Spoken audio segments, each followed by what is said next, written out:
কালো কাপড় ঢাকা দিয়ে শিশু অপহরণের 28 দিনের মাথায় গ্রেফতার এলাকারই এক নাবালক সহ 2 মহিলা। ফাঁসানো হয়েছে। পাল্টা অভিযোগ তোলেন ধৃত মহিলারা।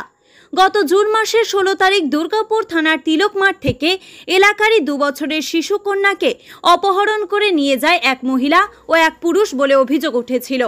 তবে আশ্চর্যজনকভাবে 48 ঘন্টা পর একটি রহস্যময় কালো রঙের গাড়ি তিলক মাঠের সামনে দাঁড়িয়ে ওই শিশুকে নামিয়েই পালিয়ে যায়। পুলিশ ধাওয়া করেও কাউকে ধরতে পারেনি সেই মুহূর্তে। সিসি ক্যামেরার ফুটেজ দেখে তদন্ত চালাচ্ছিল দুর্গাপুর থানার পুলিশ। তদন্তের ভিত্তিতে সোমবার রাতে দুর্গাপুর থানার পুলিশ কাশিরাম এলাকা থেকে এক কিশোর ও মমতা কুজুর এবং তিলক এলাকা থেকে নমিতা ধাত্রী নামের 2 মহিলাকে গ্রেফতার করে।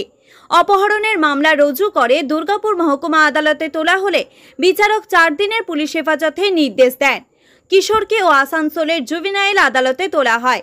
আসানসোল দুর্গাপুর পুলিশের ডিসি ইস্ট অভিষেক গুপ্তা জানান, সিসিটিভির ছবি দেখে অভিযুক্তদের শনাক্ত করা হয়েছে। তবে শিশু চুরির কারণ এখনো স্পষ্ট নয়। ধৃতদের হেফাজতে নিয়ে জেরা করে কারণ জানার চেষ্টা হবে। এর পিছনে আরও কেউ জড়িত ছিল কিনা সে বিষয়েও তদন্ত চলছে। ধৃত 2 মহিলার অভিযোগ, আমরা দেখতে গিয়েছিলাম, ওই ঘটনার সাথে আমরা যুক্তই না, তবু আমাদেরকে বিনা কারণে গ্রেফতার করা হলো।